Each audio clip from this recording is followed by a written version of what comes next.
थेट दृश्य आपण बघू शकतोय। अजित पवार हे बाहेर पडलेले आहेत, त्यानंतर कार्यकर्त्यांनी त्यांना गराडा घातल्याचं आपल्याला दिसतंय। मागील 2 दिवसांपासून ते नॉट रिचेबल असल्याची चर्चा होती। ते कोणाशी बोलत नाही अशी माहिती समोर आलेली होती आणि ते विधान भवन परिसरामध्ये सुद्धा दिसले नव्हते।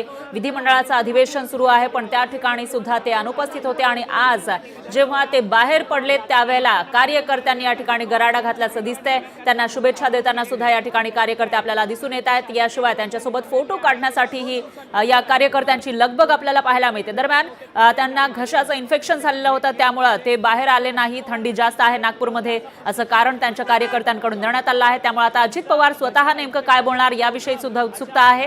तर 2 दिवसानंतर अजित पवारांची पहिली झलक आपण लोकशाही मराठीच्या माध्यमातून बघत आहोत।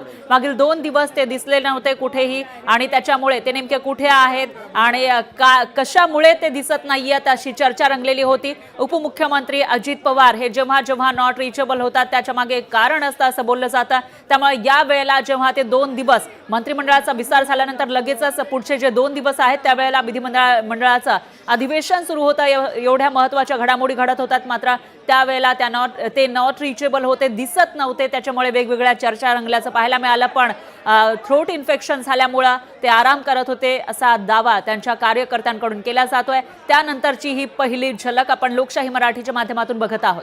त्यामुळे अजित पवारांची पहिली प्रतिक्रिया नेमकी काय असेल तेही बघावं लागणार आहे आणि